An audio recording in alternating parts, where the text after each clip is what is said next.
Halo semuanya, malam ini kita akan berbicara tentang sesuatu yang mungkin terdengar sederhana, tapi sesungguhnya bisa menentukan bagaimana kita menjalani sisa hidup kita.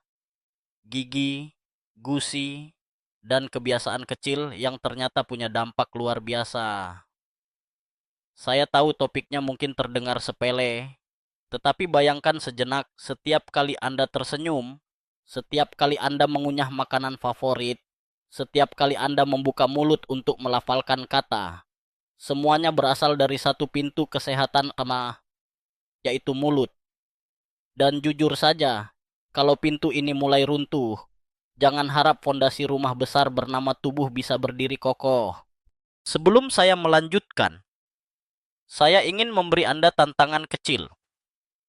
Anda mungkin tidak akan bertahan hidup bila tetap merasa nyaman dengan kebiasaan yang sebenarnya perlahan-lahan sedang menghancurkan gigi dan gusi.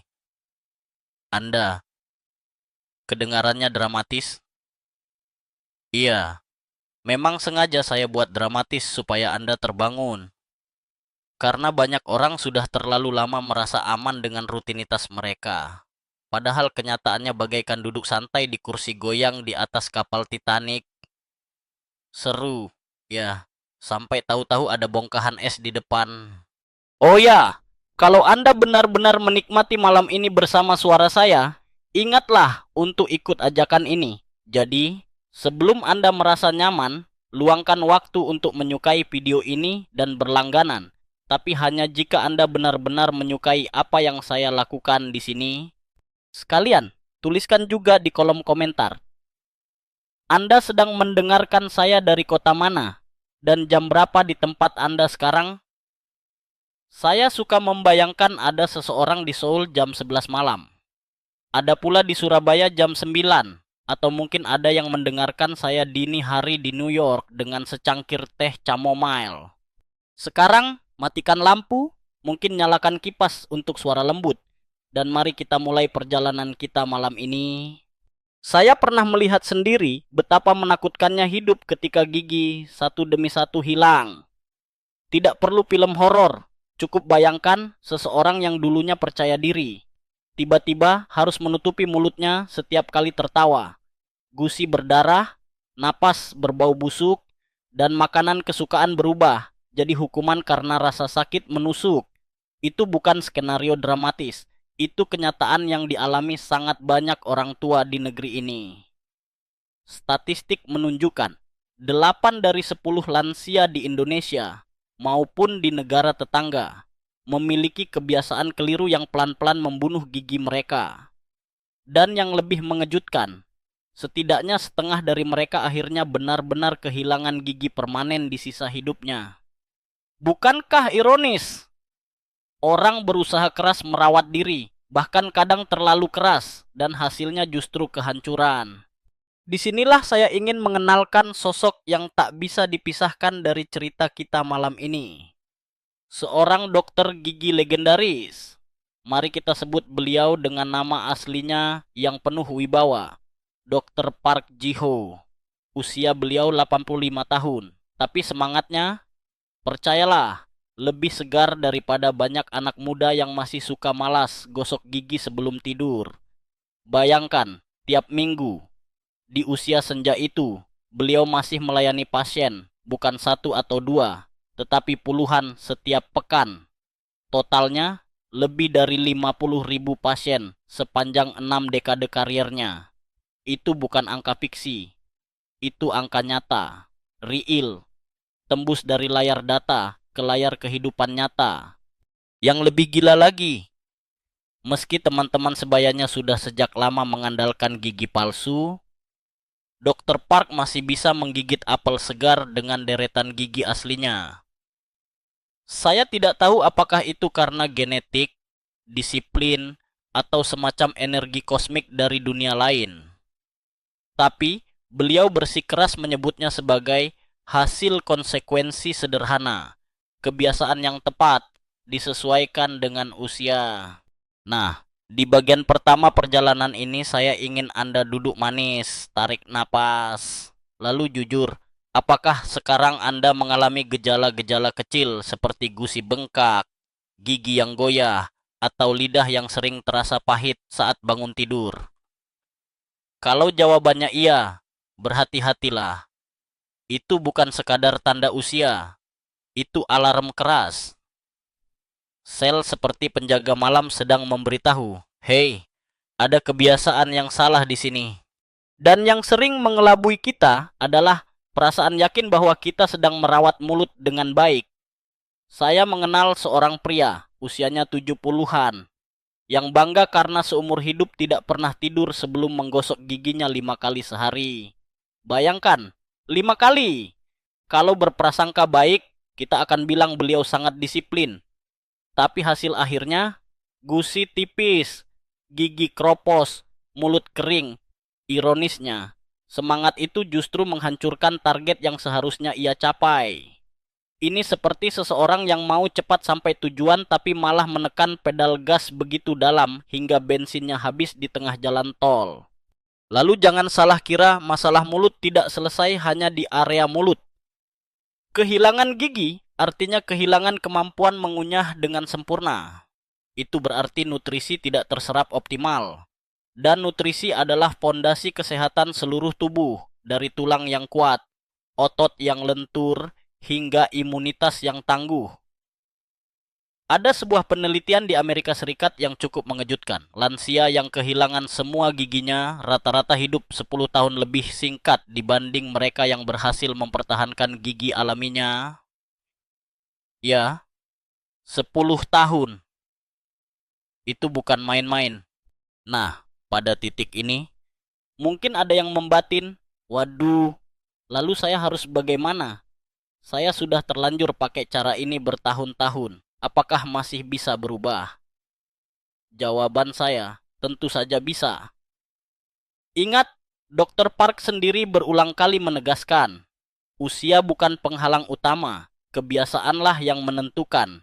Bayangkan kalau setiap kebiasaan salah itu kita ganti dengan kebiasaan baik, sebuah domino yang jatuh, tetapi kali ini justru ke arah yang positif. Condongkan tubuh Anda sedikit, biarkan telinga Anda fokus pada suara saya. Karena malam ini saya akan mengajak Anda menyelami 5 kebiasaan kecil nan mematikan yang banyak dilakukan para lansia. Lalu saya akan suguhkan pula rahasia bagaimana mengubahnya menjadi sahabat seumur hidup.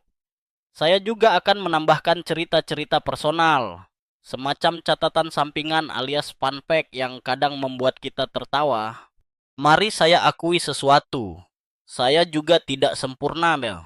Pernah pada satu masa saya terlalu percaya dengan pasta gigi iklan TV yang katanya bisa membuat gigi putih dalam 7 hari. Saya gosok dengan penuh semangat setiap pagi. Tahu-tahu, gusi berdarah, sudut mulut retak.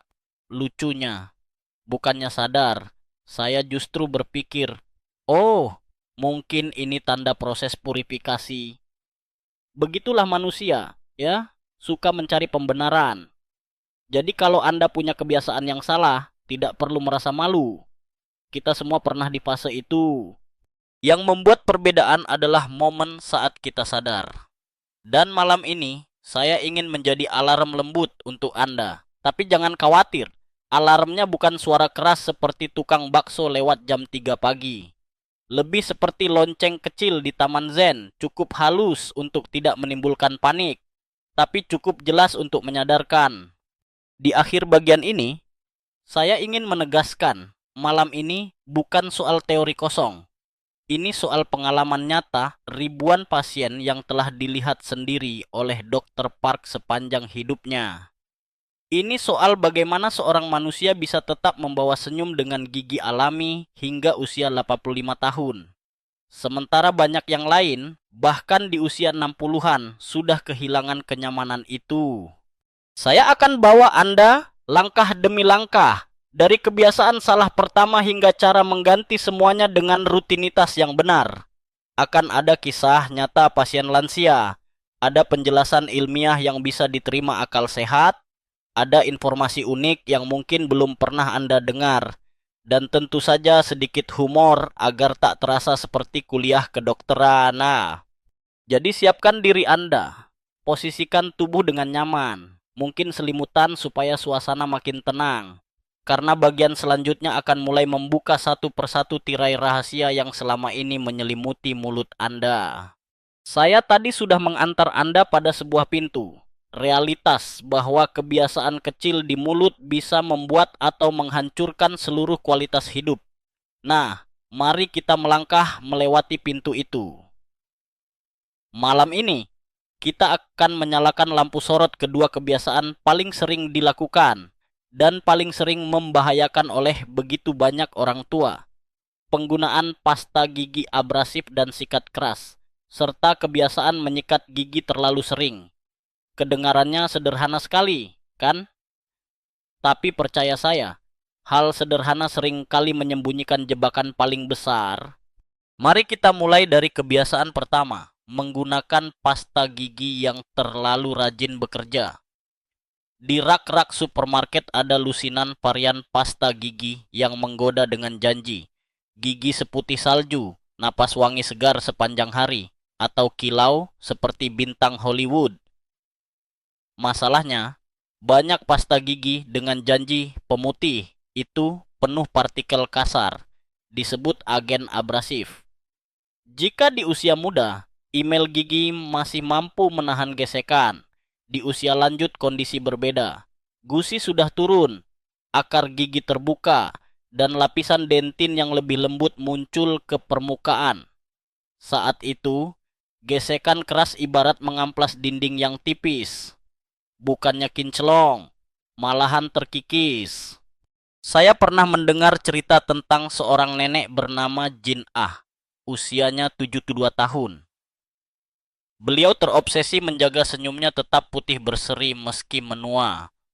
Setiap hari, tanpa gagal, beliau membeli pasta gigi pemutih iklan televisi dan menyikat dengan gagah berani menggunakan sikat berbulu keras. Hasilnya selama bertahun-tahun, awalnya memang tampak baik, namun pelan-pelan, giginya semakin sensitif. Pada suatu pagi musim dingin, beliau bahkan tak bisa menelan seteguk air dingin tanpa rasa nyeri menusuk sampai ke kepala. Pemeriksaan menunjukkan lapisan dentinnya sudah parah terkikis, saraf-saraf terbuka, dan beberapa gigi harus dicabut. Ironisnya, obsesi menjaga keindahan justru berakhir dengan kehilangan keindahan itu sendiri. Nah, apa pelajaran dari cerita ini? Bahwa perawatan di usia senja harus disesuaikan. Pilihan sikat pun memainkan peran besar. Dr. Park Ji-ho selalu menyarankan penggunaan sikat berbulu ultra halus, seperti awan kecil yang menyapu dengan lembut. Saya pernah mencoba sekali, dan rasanya agak aneh, karena seperti tidak benar-benar membersihkan. Tapi justru disitulah letak kuncinya.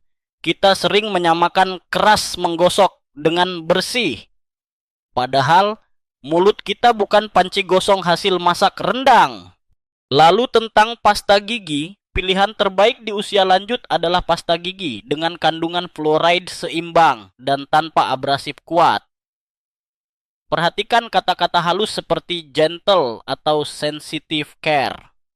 Jangan terkecoh oleh label whitening yang hampir selalu berarti scrubbing in disguise. Humor sedikit kalau benar semua pasta gigi pemutih itu bekerja. Tentu kita sudah bisa menyinari lampu jalan hanya dengan senyuman. Sekarang mari kita geser ke kebiasaan kedua, menyikat gigi terlalu sering. Ya, Anda tidak salah dengar. Kadang melakukan sesuatu terlalu banyak sama buruknya dengan tidak melakukannya sama sekali. Di usia lanjut, mulut menjadi lebih sensitif dan produksi air liur menurun. Air liur ini penting, bukan hanya untuk melembabkan mulut, tapi juga untuk menjaga keseimbangan pH dan menghambat bakteri jahat. Dengan menyikat gigi terlalu sering, kita sebenarnya mengikis lapisan pelindung alami ini. Saya punya contoh seorang kakek bernama Budi yang dengan bangga berkata ke cucunya, "Kakek gosok gigi 7 kali sehari, jadi mulut kakek selalu bersih." Ternyata yang kakek Budi rasakan kemudian bukan kesegaran, tapi mulut terasa seperti padang pasir.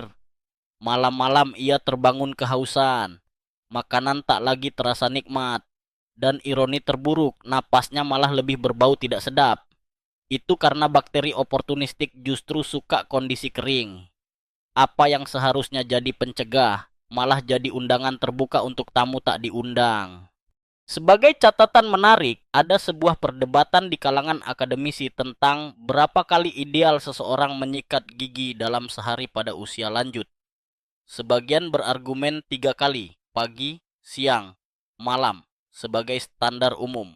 Seperti aturan klasik yang tertulis di banyak buku panduan.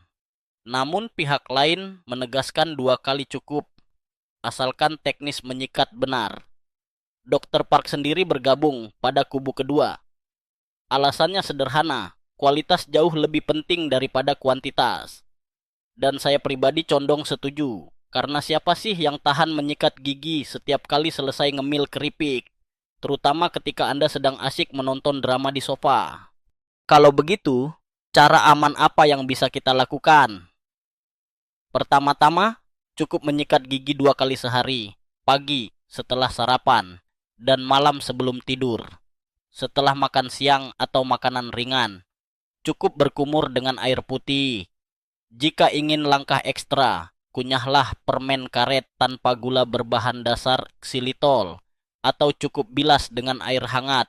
Itu saja sudah memberi efek pembersihan yang cukup baik tanpa merusak kelembapan alami. Ada satu kisah kebijaksanaan usia tua yang tak pernah saya lupakan.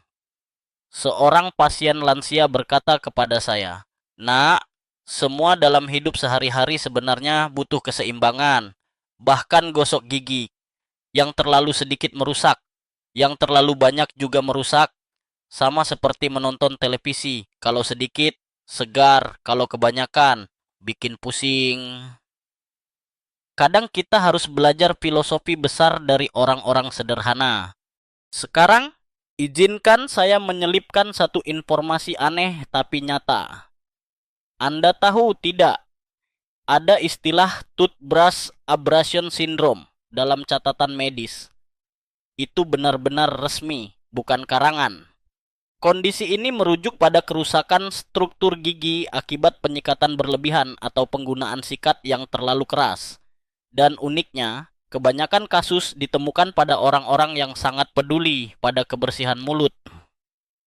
Jadi ya, terlalu peduli pun kadang bisa jadi masalah. Itu kayak teman saya yang rajin sekali menyiram tanaman, sampai pohon monsteranya tenggelam. Lalu izinkan saya sedikit bercanda untuk melembutkan nada serius. Kalau Anda menggosok gigi lebih dari 5 kali sehari, mungkin sebenarnya Anda tidak sedang merawat gigi, tapi sedang melatih mereka mengikuti audisi kompetisi karaoke. Karena jelas mereka kesakitan.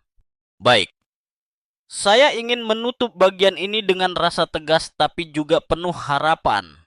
Jangan salah kira bahwa gigi kita hancur hanya karena usia. Penyebab utamanya adalah kebiasaan keliru. 2 di antaranya sudah kita bongkar malam ini. Sikat keras dengan pasta abrasif dan penyikatan berlebihan. Dr. Park kerap mengulang kalimat sederhana. Mulut orang tua bukanlah milik orang muda. Artinya, jangan gunakan logika yang sama untuk semua usia. Sebab apa yang dulu bermanfaat, di kemudian hari bisa berubah jadi racun. Nah, di bagian selanjutnya saya akan membawa Anda masuk ke ranah yang sering diabaikan. Lidah.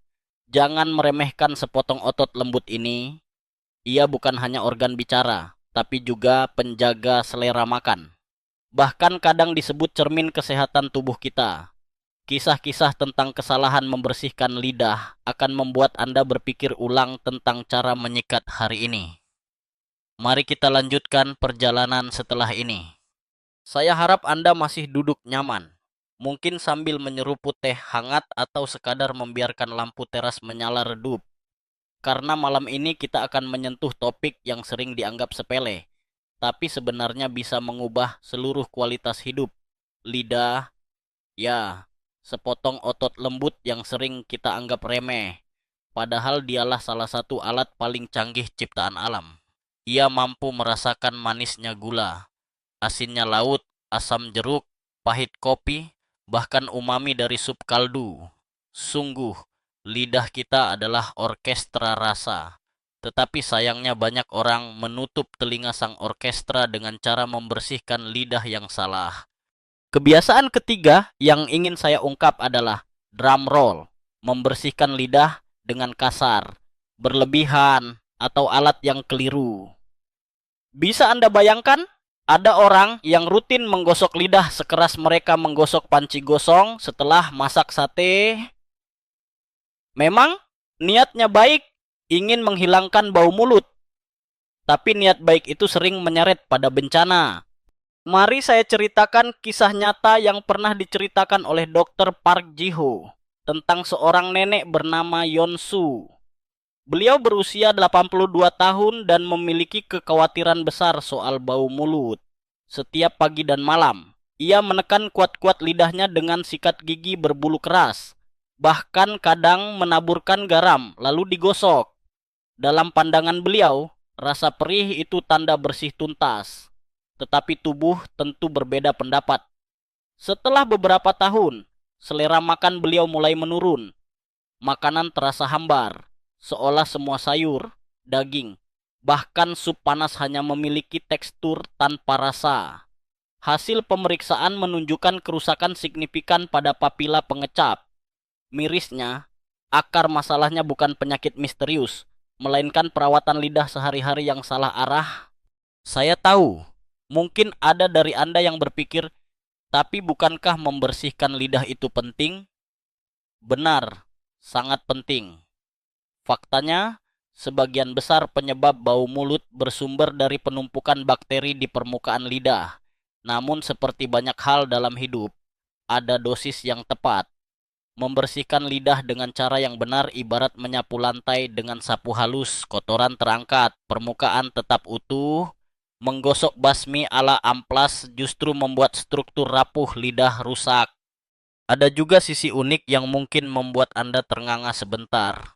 Tahukah Anda bahwa lidah sebenarnya rumah bagi lebih dari 700 jenis mikroba? Bayangkan sebuah kota kecil penuh penghuni tak kasat mata yang mayoritasnya ramah dan membantu kita melawan bakteri jahat. Jika kita membersihkan lidah terlalu keras dan terlalu sering, kita justru membasmi penduduk baik ini. Akibatnya, bakteri oportunistik yang jahat mengambil alih. Jadi, mirip seperti ketika seseorang berpikir menyingkirkan semua tetangga akan membuat hidup damai. Tapi ujung-ujungnya malah dikuasai geng liar. Dan yang lebih menarik lagi, ada perdebatan akademis hangat di kalangan ilmuwan. Seberapa besar peran mikrobioma lidah terhadap kesehatan otak? Beberapa penelitian awal menunjukkan adanya hubungan pelik antara flora mulut dan perkembangan penyakit degeneratif seperti Alzheimer. Teori ini sering diperdebatkan, dengan kubu optimis bilang jelas ada korelasinya. Sementara kubu skeptis berkata evidence belum cukup. Saya pribadi menilai, walaupun debatnya panas, satu hal pasti, menjaga keseimbangan mikrobioma lidah tidak akan pernah salah. Sekarang kembali ke cerita nyata. Saya pernah bertemu seorang pasien lanjut usia lain. Sebut saja Pak Syamsul.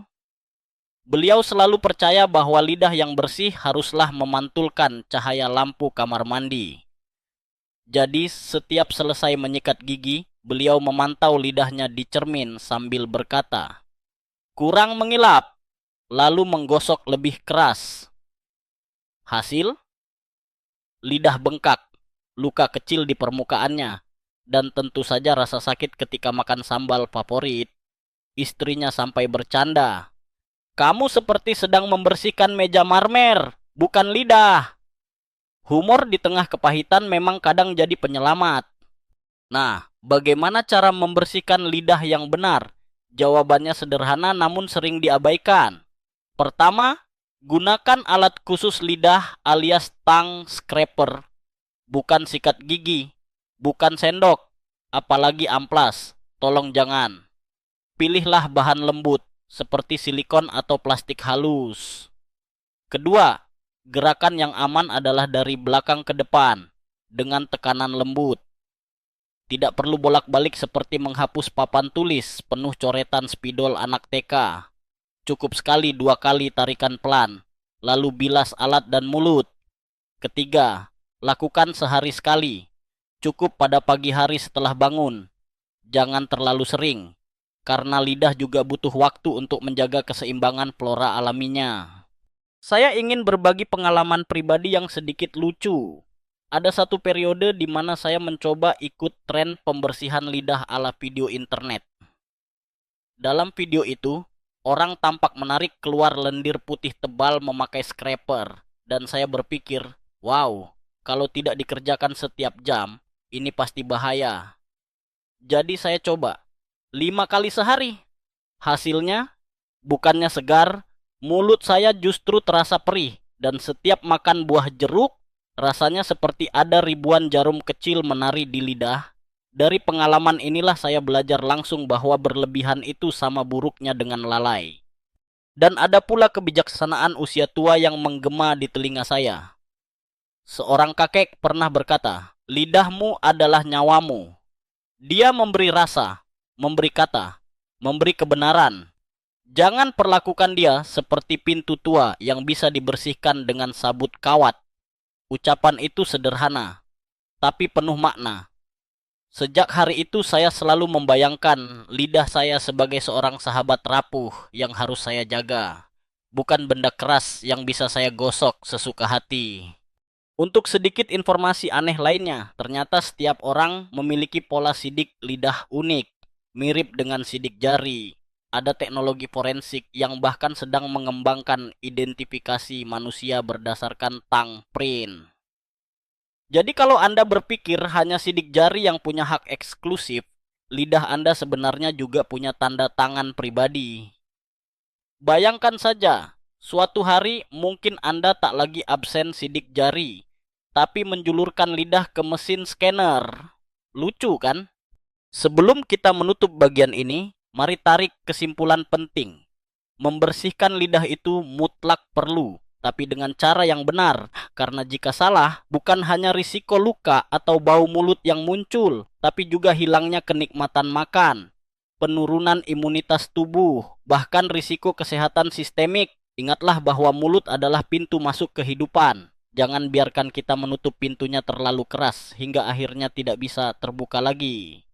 Baiklah, kita sudah membahas gigi yang terkikis, kebiasaan menyikat berlebihan, dan lidah yang tersiksa. Namun perjalanan kita belum usai. Masih ada kebiasaan berbahaya berikutnya, yang sering dilakukan dengan alasan modernitas, berkumur dengan cairan antiseptik beralkohol setiap hari. Terdengar segar, tapi di balik itu ada bahaya yang sunyi. Mari kita telusuri di bagian selanjutnya. Kita sudah bicara tentang gigi, tentang gosok berlebihan, bahkan tentang lidah yang tersiksa. Tetapi percaya atau tidak, ada satu kebiasaan yang dengan gigih dipeluk banyak orang karena dianggap modern, higienis, dan praktis. Padahal efeknya bisa menghantam balik seperti bumerang. Penggunaan obat kumur beralkohol. Ya, cairan biru atau hijau yang Anda lihat di iklan dengan model yang berkumur lalu tersenyum menampilkan mulut sekali bilas, bebas bau. Kedengarannya sempurna, kan? Sayangnya, mulut bukan iklan, dan hidup tidak selalu sesuai naskah marketing. Mari kita hadapkan lampu sorot ke kebiasaan ini. Obat kumur beralkohol memang bisa memberi sensasi bersih cepat. Tegukan dingin yang menyengat itu membuat mulut seperti terbakar sebentar, lalu meninggalkan aroma peppermint sintetik yang memberi rasa percaya diri. Sayangnya, sensasi bukanlah kenyataan. Alkohol di dalam larutan itu bertugas menguapkan kelembapan mulut. Padahal di usia lanjut kita justru kekurangan air liur alamiah. Akibatnya, mulut kering makin parah. Dan bagi bakteri jahat, mulut kering ibarat pesta gratis, mereka berkembang biak lebih cepat. Konsep sederhananya, yang Anda kira benteng, ternyata malah jembatan terbuka bagi musuh. Izinkan saya cerita tentang seorang pasien Dr. Park, namanya Tuan Choi, usia 75 tahun. Selama lebih dari 20 tahun, beliau punya ritual sehari 3 kali berkumur dengan obat kumur alkohol tinggi. Katanya, Itu membuat beliau percaya diri saat rapat komunitas. Tetapi beberapa bulan lalu, beliau datang dengan keluhan lidah, terasa pedih, dan muncul bercak putih di pipi bagian dalam. Diagnosis, leukoplakia, lesi peramat kanker. Dokter yang memeriksa menduga iritasi kronis akibat larutan beralkohol yang menghajar selaput mulut selama puluhan tahun. Anda bisa bayangkan, semua dimulai dari keinginan sederhana, napas segar, dan berakhir pada operasi pembedahan lidah sebagian. Dari sini saya ingin Anda berhenti dan berpikir, seberapa banyak dari kita yang jatuh pada jebakan rasanya bersih berarti sehat? Padahal, mulut bukan hanya soal aroma atau rasa pedas mint. Kesehatan sejati ada pada keseimbangan. Faktanya, ada riset yang mengindikasikan keterkaitan penggunaan obat kumur beralkohol jangka panjang dengan peningkatan risiko kanker mulut. Tidak semua peneliti sepakat, debat akademik masih berlangsung. Kubu skeptis menyatakan bukti belum solid. Kubu berhati-hati menyarankan lebih baik tidak mengambil risiko. Saya pribadi cenderung memilih jalan konservatif. Kalau ada tanda bahaya, kenapa kita harus memaksa melangkah ke situ? Sekarang, sebelum suasana terlalu tegang, mari selipkan humor sebentar.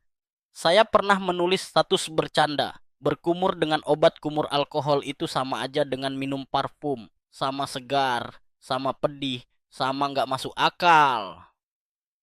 Teman-teman langsung tertawa. Tapi satu orang sebenarnya malah balas. Wah, jadi saya nggak perlu beli parfum mahal ya. Cukup beli botol mouthwash ukuran jumbo. Jangan ditiru ya.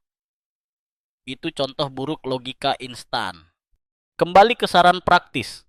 Kalau Anda merasa obat kumur membantu, bukan berarti harus berhenti total. Gunakan versi alkohol free, ya. Itu ada di pasaran. Pastikan labelnya benar-benar mencantumkan no alkohol. Produk berbahan dasar fluoride atau xylitol bisa jadi pilihan lebih ramah untuk mulut lansia. Dan ingat, obat kumur bukan minuman. Sehari-hari, air putih saja sudah menyelesaikan 80% masalah kebersihan mulut.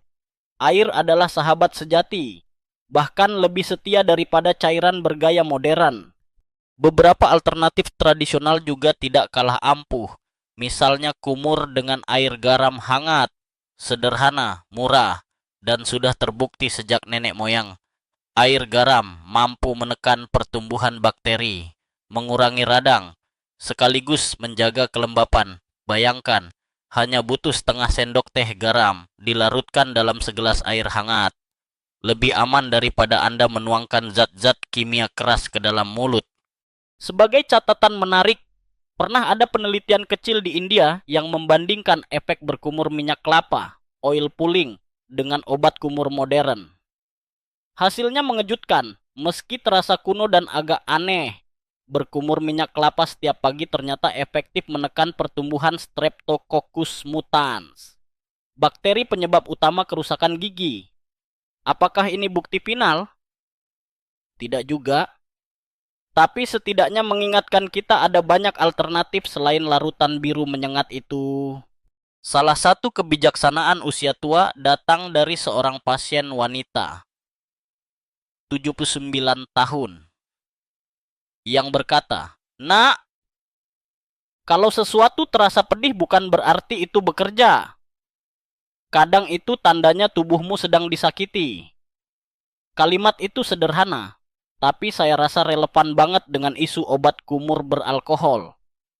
Kita terlalu sering terkecoh sensasi.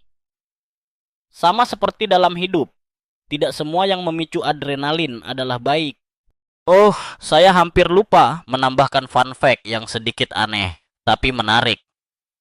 Ternyata, di beberapa negara, bahan aktif dalam obat kumur sebenarnya digunakan juga sebagai cairan pembersih lantai rumah sakit.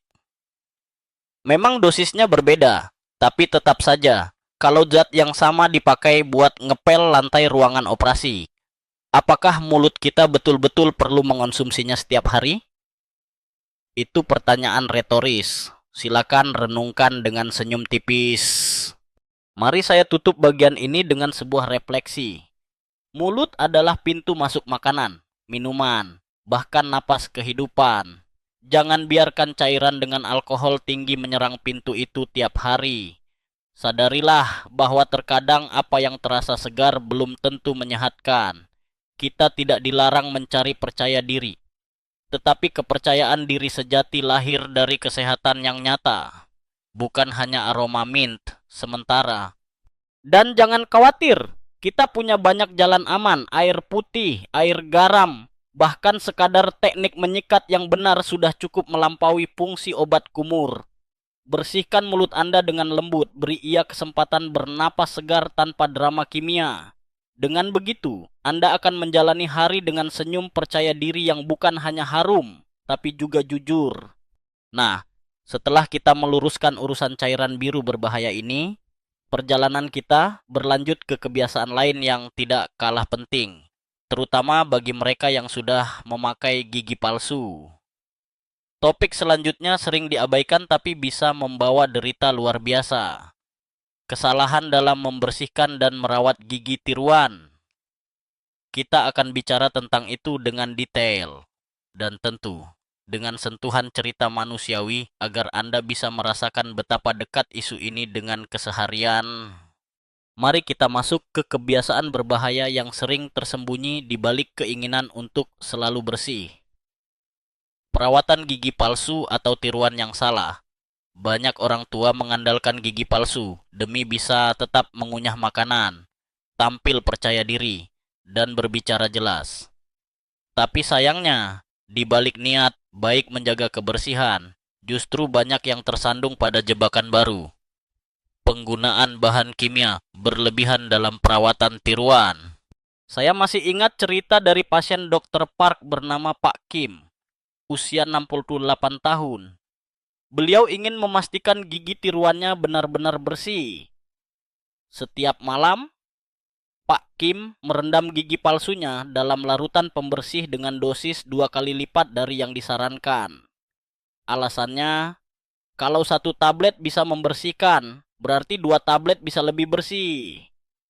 Kedengarannya logis, ya? Sayangnya, logika itu bekerja hanya untuk mencuci baju atau piring. Untuk mulut, hasilnya justru petaka.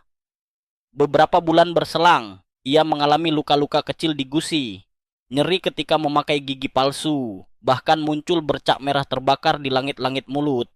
Ternyata, itu adalah reaksi kimia mirip luka bakar akibat residu bahan pembersih yang tidak tercuci sempurna. Efek jangka panjangnya lebih buruk. Tiruan gigi yang terus-menerus direndam dalam larutan keras cenderung melemah, permukaan akriliknya retak halus, seperti jalanan aspal yang mulai penuh garis. Retakan mikro ini menjadi surga bagi bakteri dan jamur. Jadi alih-alih mencegah masalah, cara itu justru menimbulkan infeksi. Dan ketika infeksi mukosa mulut terjadi pada lansia, adaptasi terhadap gigi baru menjadi lebih sulit. Akibatnya, kualitas hidup menurun, sulit makan, sulit bicara, bahkan hilang kepercayaan diri di depan keluarga. Saya pernah menyaksikan seorang nenek yang begitu malu karena gusi, luka akibat gigi tiruan. Dia tidak lagi mau ikut arisan desa, bahkan menolak undangan pernikahan cucunya. Alasannya sederhana, ia takut ketahuan harus melepas gigi tiruannya karena terlalu sakit dipakai. Jadi kita bicara bukan saja soal kesehatan fisik, tapi juga dampak sosial dan emosional yang dalam. Padahal, solusinya sederhana. Pertama, ikuti petunjuk produsen pembersih tiruan dengan tepat. Kalau dibilang 1 tablet, ya gunakan 1 saja. Kalau dianjurkan 15-30 menit, jangan lalu direndam semalaman. Kedua, setelah perendaman, pastikan untuk membilas gigi palsu di bawah air mengalir minimal 1 menit. Ingat, kita bukan sedang membilas piring, tapi benda yang akan kembali masuk ke mulut setiap hari. Ketiga, ketika tiruan tidak dipakai, jangan simpan dalam larutan kimia terus-menerus. Cukup rendam dalam segelas air bersih. Selain itu, lebih baik kombinasi pembersihan dengan larutan khusus seminggu 2 kali. Dan selebihnya, Gosok lembut dengan sikat gigi lembut tanpa pasta atau dengan sabun bayi cair yang aman. Kedengarannya kuno, justru inilah yang paling efektif menjaga tiruan awet belasan tahun. Dr. Park sering bercanda, Binta, kalau tiruan disayang, dia bisa setia lebih lama daripada beberapa pasangan manusia. Satu jokes ringan di tengah bahasan serius, ya. Sekadar trivia menarik, beberapa penelitian menyebut bakteri dari gigi palsu kotor bisa menumpang jalan ke paru-paru, terutama saat tidur, dan hal ini bisa memicu pneumonia aspirasi pada lansia. Jadi benar-benar ada hubungan langsung antara mengelap gigi tiruan dengan mencegah infeksi paru. Kedengarannya agak aneh, tapi begitulah tubuh. Semuanya terhubung dengan cara yang tak selalu terlihat jelas. Dalam diskusi akademik, kadang ada perdebatan kecil tentang bahan pembersih gigi palsu terbaik. Ada yang mengandalkan larutan effervescent berbasis peroksida, ada yang mengklaim pembersih berbasis hipoklorit lebih membunuh jamur. Namun, semua sependapat soal satu hal, dosis berlebihan sama sekali tidak menambah manfaat, malah mengundang risiko. Lagi-lagi, tema yang kita pelajari sepanjang malam ini muncul. Lebih banyak tidak selalu berarti lebih baik. Ada pula sisi kebijaksanaan lansia yang sangat membekas di hati saya. Seorang nenek berkata, "Saya merawat gigi tiruan seperti anak kecil, cuci dengan hati-hati, keringkan, lalu taruh di tempat nyaman sebelum tidur." Indah, bukan? Sama seperti kita menidurkan bayi. Dan terbukti, nenek itu bisa menggunakan gigi tiruan yang sama selama lebih dari 15 tahun tanpa masalah besar. Lalu ada cerita kocak dari seorang kakek yang begitu sayang pada gigi tiruannya sampai diberi nama Mr. Bite. Setiap malam ia mencuci Mr. Bite seperti merawat hewan peliharaan. Tentu, keluarganya menertawakan, tapi justru kebiasaan itu menjadikan tiruan tetap awet. Dan kakek bisa tetap senyum lebar di usia 85. Jadi, apa pesan penting dari bagian ini? Jangan biarkan semangat menjaga kebersihan berubah menjadi penyiksaan diam-diam. Tiruan gigi harus dirawat dengan lembut. Karena ketika perawatannya tepat, tiruan bisa menjadi sahabat seumur hidup. Menjaga senyum Anda tetap utuh dan membuat setiap suapan makanan terasa nikmat ya. Nah, kita sudah melintasi 5 kebiasaan berbahaya yang sering dilakukan. Pasta abrasif, sikat keras, menyikat gigi berlebihan, membersihkan lidah secara brutal, obat kumur beralkohol, dan kini perawatan tiruan yang salah. Bagian selanjutnya akan sedikit terasa seperti bernapas lega. Saya akan menjahit semua pelajaran ini jadi panduan lengkap tentang cara merawat mulut dengan benar di usia senja. Mari lanjutkan perjalanan ke sana. Kita sudah menyibak satu persatu kebiasaan berbahaya, seperti membuka jendela lama yang penuh debu. Sekarang tiba saatnya menyusun ulang puzzle. Merakit potongan-potongan pengetahuan itu menjadi gambaran lengkap. Bagaimana merawat mulut dengan cara yang tepat, khususnya di usia senja. Saya ingin malam ini terasa bukan hanya seperti kuliah kesehatan, tetapi juga semacam percakapan santai di ruang tamu, dengan secangkir teh dan suara kipas berputar lembut. Jadi mari kita merangkum semuanya menjadi panduan sederhana, tapi penuh makna. Pertama-tama, mari bicara tentang senjata utama kita, sikat gigi dan pasta. Dalam usia muda, mungkin kita tergoda memilih sikat berbulu keras, seperti sapu tebal untuk membersihkan kerak yang membandel. Tapi di usia lanjut, sikat itu justru musuh berwujud sahabat. Karenanya, pilihlah sikat dengan bulu ekstra halus. Bahkan kalau Anda menekannya ke kulit tangan, hampir tidak terasa tajam. Itulah tandanya cukup lembut untuk tidak melukai gusi yang sudah menipis. Untuk pasta, jangan termakan iklan yang menggoda dengan label whitening superpower. Ingat, gigi kita pada usia senja bukanlah porselen dekorasi, melainkan bagian tubuh hidup yang sensitif. Pilih pasta fluoride ringan, tanpa abrasif kuat. Ada baiknya juga memilih pasta dengan tambahan zat pereda mulut kering, karena produksi air liur yang menurun di usia lanjut bisa menimbulkan masalah besar. Pastikan selalu membaca label, baca benar-benar, bukan sekadar sekilas seperti saat membaca ramalan zodiak. Kedua, aturlah frekuensi dan gaya menyikat. 2 kali sehari sudah cukup, pagi setelah sarapan dan malam sebelum tidur. Sisanya, cukup berkumur dengan air putih. Dan kalau ingin lebih rajin, gunakan benang gigi atau sikat interdental sekali sehari, terutama malam, agar sisa makanan tidak menginap di celah gigi. Ingat, menggosok bukan berarti mengamuk, tekanan ringan, gerakan melingkar kecil pernah. Dan sudut sekitar 45 derajat di garis gusi adalah kunci. Oh, izinkan saya menyelipkan sebuah anekdot lucu. Seorang pasien pernah bertanya, "Dok, kenapa harus 45 derajat, bukan 90 atau 150 sekalian?" Dokter Park tersenyum dan menjawab, "Karena kita bukan sedang mengajar matematika, kita sedang menjaga gusi. Sikat terlalu tegak justru memotong, bukan membersihkan." Benar juga, kesehatan gigi tidak tunduk pada rumus geometri. Ketiga, mari kita perhatikan soal hidrasi dan pencegahan mulut kering. Minumlah air putih sepanjang hari. Targetkan minimal 8 gelas, meski tentu bisa disesuaikan dengan kondisi medis masing-masing. Hindari kafein berlebihan dan alkohol. Keduanya merampas kelembapan mulut. Jangan pula berlebihan dalam merokok, atau lebih baik berhenti sama sekali.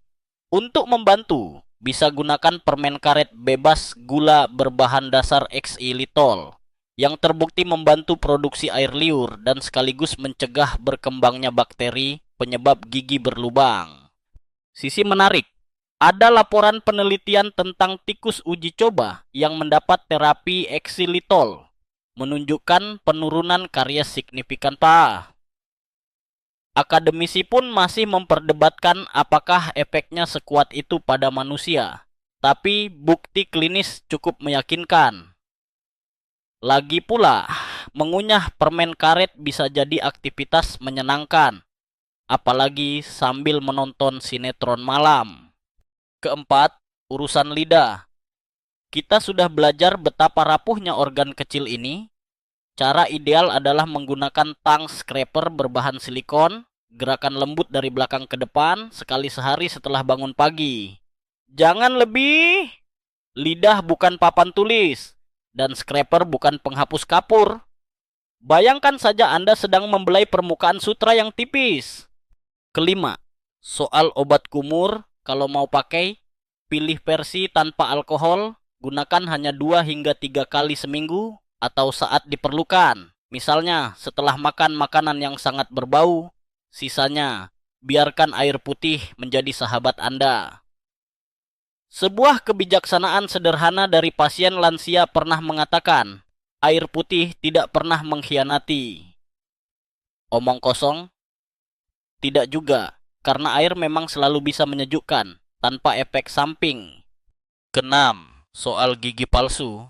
Kalau Anda menggunakannya, rawatlah seperti merawat harta. Rendam dalam air bersih saat tidak dipakai. Dan gunakan pembersih kimia hanya seminggu 1-2 kali sesuai petunjuk. Jangan pernah berpikir, kalau sekali cukup, berarti setiap malam lebih baik. Itu seperti berpikir kalau 1 vitamin sehat, 10 vitamin akan membuat Superman, padahal justru keracunan. Ketujuh, jangan abaikan kunjungan rutin ke dokter gigi. Di usia muda, mungkin Anda berpikir bisa menunda 2 tahun sekali. Tapi, di usia lanjut, 3 bulan sekali sangat disarankan. Banyak kasus besar bisa dicegah hanya dengan deteksi awal.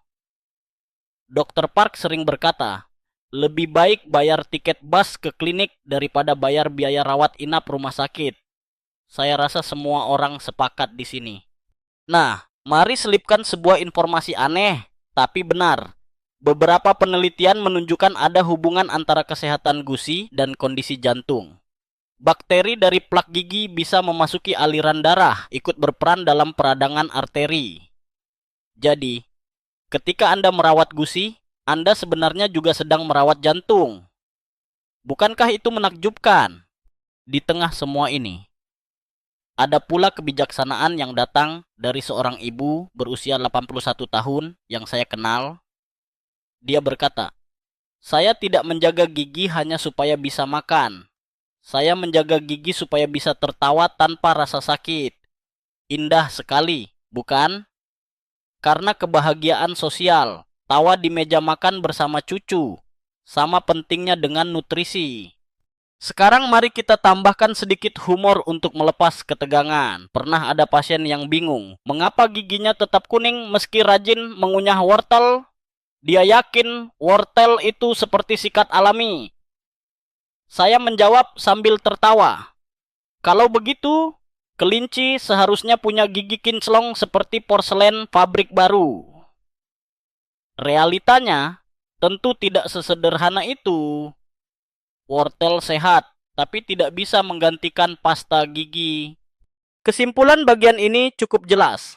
Manajemen mulut di usia senja bukan soal keras berjuang, tapi soal lembut menyesuaikan. Gunakan alat tepat, lakukan dengan frekuensi pas, tambahkan hidrasi seimbang, lindungi lidah dengan cara yang benar, kurangi alkohol dari obat kumur, rawat gigi palsu secara moderat, dan rajin memeriksa ke dokter. Semua itu bukan sekadar rutinitas, melainkan investasi agar Anda bisa melahap makanan enak, tersenyum lebar, dan tertawa bebas bersama orang tercinta. Baiklah, setelah menyusun panduan umum, kita akan melangkah masuk pada kisah pribadi Dr. Park sendiri. Bagaimana sosok berusia 85 tahun bisa mempertahankan hampir semua gigi aslinya? Apa resep keseharian, rutinitas, bahkan filosofi yang beliau jalani? Saya akan bawa Anda ke sana, ke ruang kehidupan nyata yang penuh disiplin tetapi juga kelucuan kecil. Mari kita duduk sejenak bersama sosok utama dalam perjalanan ini, Dr. Park Ji-ho. Bayangkan seorang pria berusia 85 tahun. Tubuhnya tidak lagi segagah saat muda, tetapi sorot matanya penuh semangat. Dan setiap kali ia berbicara, selalu ada campuran disiplin ilmu dan kehangatan hati. Dialah bukti hidup bahwa mulut sehat tidak mengenal usia. Hampir semua gigi aslinya masih tegak berdiri di rahangnya. Bukan karena keajaiban semata, tapi karena konsistensi, kesabaran, dan kebiasaan kecil yang dilakukan terus-menerus. Saya ingin membawa Anda masuk ke rutinitas sehari-hari beliau, bagaikan mengikuti dokumenter intim. Pagi hari, Dr. Park bangun sekitar pukul 6. Udara masih dingin, embun masih menempel di jendela. Ia memulai pagi dengan segelas air hangat untuk melembabkan mulut yang kering setelah tidur. Air hangat seperti salam pagi untuk tubuh, katanya sambil tersenyum. Lalu ia mengambil sikat gigi elektrik dengan bulu super lembut, menyikat selama tepat 2 menit, tidak kurang, tidak lebih. Selesai itu, ia memakai tang scraper silikon. Sekali gerakan lembut dari belakang ke depan. Lidahnya pun bersih tanpa luka. Sarapan beliau sederhana tapi penuh perhitungan. Bubur hangat dengan irisan ikan kukus, ditemani sayuran kukus dan sepotong kecil kimchi rendah garam. Ia selalu memastikan ada protein dan serat. Menariknya, ia tidak pernah melupakan sepotong apel kecil. Ia suka membuktikan pada pasien bahwa gigi alaminya masih bisa menggigit buah keras di usia 85 tahun. Bagi beliau, mengunyah apel di depan pasien adalah motivasi visual lebih kuat daripada 1000 kata penyuluhan. Setelah sarapan, Dr. Park biasanya melakukan peregangan ringan. 10 menit saja, putaran bahu, gerakan leher, sedikit squat santai. Kalau tubuh bugar, mulut pun patuh, katanya ringan. Ada sisi filosofis yang sederhana tapi dalam, bahwa tubuh adalah satu kesatuan, dan kesehatan mulut tidak bisa dipisahkan dari energi tubuh secara utuh. Siang hari, setelah praktik di klinik, beliau hanya berkumur dengan air atau minum segelas teh hijau tawar. Tidak ada penyekatan berlebihan, tidak ada larutan keras. Ia tahu terlalu banyak gosokan hanya akan merusak. Yang menarik, beliau membawa selalu botol kecil air putih kemana-mana. Air putih adalah obat kumur terbaik sepanjang sejarah umat manusia, ucapnya sambil terkekeh. Menjelang sore, beliau suka ngemil kacang almond atau kenari. Harus ada sesuatu yang sedikit keras, katanya, supaya gigi tetap digunakan. Menurutnya, gigi bagaikan otot, bila tidak dipakai, justru melemah. Jadi ia sengaja memberi stimulasi agar otot kunyah tetap bugar. Tentu, porsinya kecil saja, sekadar segenggam, bukan satu toples penuh.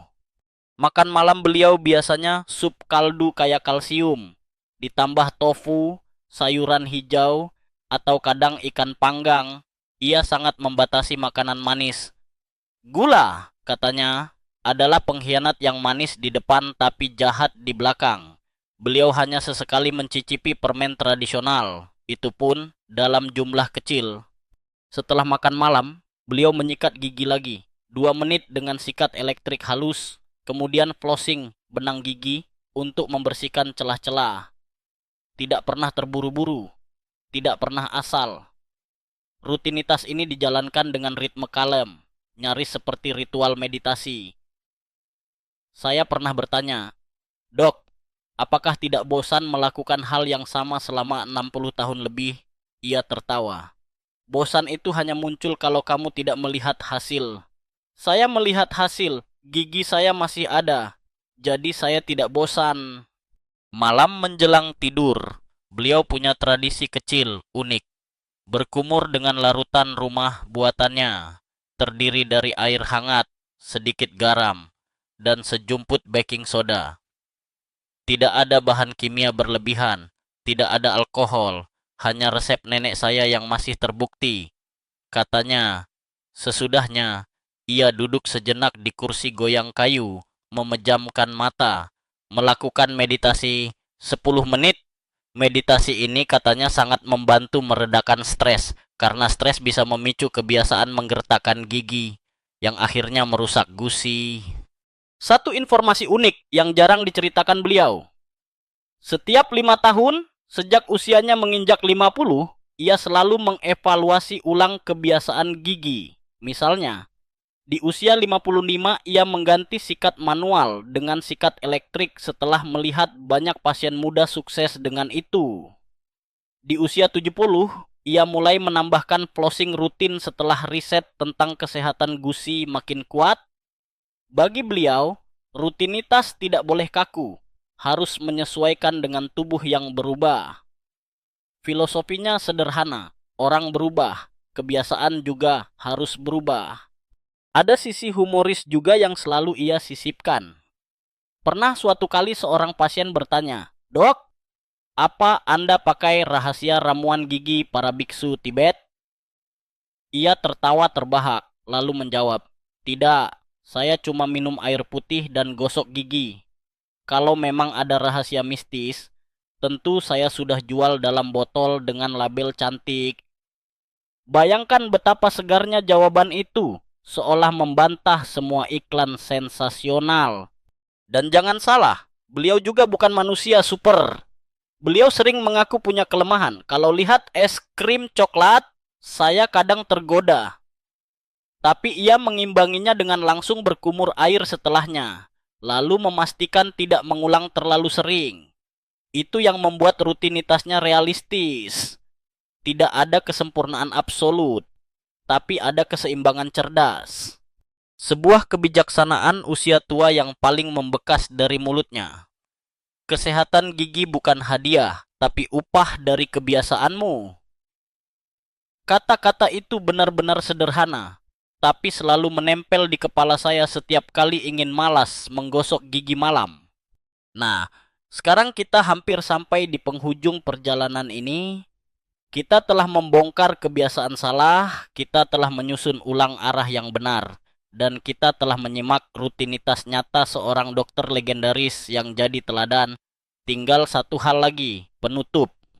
Bagian berikutnya akan pelan-pelan menurunkan intensitas, memberi jeda lembut, merangkai semua pelajaran menjadi refleksi penuh ketenangan. Mari lanjutkan kesimpulan. Penutup yang akan kita akhiri dengan bisikan, agar malam ini benar-benar terasa damai. Kita telah berjalan jauh malam ini, seperti perjalanan panjang melewati lorong dengan banyak pintu. Di awal, kita membuka pintu ketakutan, kehilangan gigi, gusi berdarah, mulut berbau busuk. Lalu pintu demi pintu dibuka, pasta gigi yang terlalu kuat, sikat gigi terlalu keras, menyikat terlalu sering, lidah yang disiksa, obat kumur beralkohol, dan terakhir perawatan gigi palsu yang salah. Semua itu kita lihat bukan untuk menambah rasa cemas, tapi untuk memberi cahaya bahwa masih ada jalan keluar, masih ada kesempatan untuk mengubah arah dengan kebiasaan-kebiasaan kecil. Saya ingin kita melambat di sini. Bayangkan Anda sedang duduk di teras rumah, udara malam mulai dingin, bintang muncul dengan malu-malu. Angin lembut berputar di antara daun, membawa sedikit suara serangga yang jauh. Inilah saatnya kita memetik semua pelajaran menjadi refleksi. Mulut Anda bukan sekadar alat makan, ia adalah pintu masuk kehidupan. Dari mulut, nutrisi masuk, tawa keluar, kata cinta lahir, bahkan doa dipanjatkan. Apa jadinya bila pintu itu rusak? Tentu akan ada rasa sakit, kehilangan percaya diri, bahkan rasa terasing. Tetapi, seperti yang ditunjukkan Dr. Park, semua bisa dicegah bila kita mengubah pola pikir. Gaya muda yang keras tidak bisa dibawa ke hari tua. Sebaliknya, tahap usia senja menuntut kelembutan, kebijaksanaan, dan kesabaran. Mari kita ingatkan diri tentang kunci-kuncinya. Gunakan sikat lembut, pasta gigi ringan, gerakan singkat tapi penuh perhatian. Sikatlah 2 kali sehari, tidak berlebihan. Jaga kelembapan mulut dengan air putih, permen karet tanpa gula, dan pengurangan kafein serta alkohol. Rawat lidah dengan lembut sekali sehari. Hindari cairan keras, ganti dengan pilihan lembut seperti air garam hangat. Dan bila Anda memakai gigi palsu, ikuti instruksi. Dosis pembersih tepat, bilas bersih, rendam dalam air biasa saat malam. Rawat dia seperti sahabat lama. Ingat juga kebijaksanaan pasien lansia yang kita temui sepanjang cerita. Mereka tidak hanya menderita, tapi juga memberikan hikmah. Dari nenek yang berkata, lidah adalah nyawa, hingga kakek yang memberi nama gigi tiruannya. Semuanya menyampaikan pesan sama. Kesehatan mulut bukan masalah teknis semata, tetapi bagian dari kehidupan sehari-hari yang membentuk senyum, rasa syukur, bahkan kebahagiaan sederhana di meja makan. Dan siapa lagi kalau bukan Dr. Park yang memberi teladan hidup, bahwa usia 85 bukan akhir dari senyum. Dengan segelas air hangat pagi hari, dengan ritual 2 menit menyikat gigi, dengan meditasi 10 menit sebelum tidur. Ia menunjukkan kepada kita, keajaiban hidup tidak muncul dari ramuan ajaib, tetapi dari kebiasaan sederhana yang diulang dengan penuh kesadaran. Sekarang mari kita tarik napas pelan. Rasakan udara masuk ke paru-paru. Bayangkan melewati tenggorokan, melewati mulut yang sehat dan segar. Bayangkan gigi-gigi Anda berdiri tegak seperti prajurit tua yang tetap setia melindungi. Lidah Anda beristirahat tenang setelah seharian melayani rasa. Dan gusi Anda seolah mengucapkan terima kasih karena akhirnya diberi kelembutan. Hidup tidak pernah bisa kita kendalikan sepenuhnya. Tapi ada hal-hal kecil yang kita kuasai. Cara kita menyikat, cara kita minum, cara kita merawat pintu kehidupan ini. Dan ketika hal kecil itu dirawat dengan penuh disiplin, ia memberi balasan besar. Usia panjang yang lebih sehat, tawa yang lebih banyak, malam-malam damai dengan rasa syukur di hati. Mungkin malam ini, sebelum Anda tidur, ada baiknya Anda berjanji kecil. Mulai besok, saya akan memperlakukan mulut saya dengan lembut. Janji sederhana itu bisa jadi awal baru. Sekarang, saya ingin suara saya melambat, menjadi bisikan halus seperti angin malam. Bayangkan lampu kamar mulai redup, selimut menyelimuti kaki, dan mata Anda perlahan berat. Semua yang kita bicarakan malam ini bukan hanya tentang gigi, tapi tentang hidup, hidup dengan teratur, lembut, dan sadar. Jadi pejamkan mata Anda. Bayangkan senyum yang tetap ada meski usia bertambah. Bayangkan ketenangan saat menggigit apel segar di usia 85. Atau tertawa bersama cucu tanpa menutup mulut. Semua itu mungkin, asalkan Anda mulai menjaga kebiasaan sejak hari ini. Dan perlahan, biarkan diri Anda memasuki tidur dengan keyakinan bahwa setiap ritual kecil esok pagi akan menjadi investasi masa depan Anda. Selamat malam, dan semoga senyum Anda bertahan hingga senja kehidupan. Malam ini, kita telah membongkar 5 kebiasaan berbahaya yang sering dilakukan lansia menggunakan pasta gigi abrasif dan sikat keras, menyikat gigi berlebihan, membersihkan lidah secara keliru, memakai obat kumur beralkohol, serta merawat gigi tiruan dengan cara salah. Semua kebiasaan itu, meski bermula dari niat menjaga kebersihan, justru membawa kerusakan serius, gusi menipis, mulut kering, selera hilang, luka terbakar, infeksi, bahkan risiko penyakit sistemik. Kita belajar bahwa lebih banyak bukan berarti lebih baik, seringkali justru kelebihan adalah racun. Sebagai gantinya, kita menyusun panduan sehat. Pilih sikat lembut dan pasta ringan. Sikat gigi 2 kali sehari dengan teknik yang tepat. Minum cukup air. Gunakan permen karet bebas gula. Bersihkan lidah lembut sekali sehari. Gunakan obat kumur bebas alkohol secukupnya. Serta rawat gigi palsu sesuai instruksi tanpa berlebihan. Dan tentu, jangan lupa kunjungan rutin ke dokter gigi setiap beberapa bulan. Di balik semua praktik itu, kita mendengar kebijaksanaan nyata. Air putih tidak pernah berkhianat. Lidah adalah nyawa. Gigi bukan hanya untuk makan, tetapi juga untuk tertawa. Kita juga melihat teladan hidup Dr. Park Ji-ho, yang dengan konsistensi sederhana mampu menikmati gigi alaminya hingga usia 85 tahun. Pesan utama yang bisa kita bawa pulang adalah kesehatan mulut tidak datang sebagai hadiah, melainkan upah dari kebiasaan kecil yang dilakukan konsisten.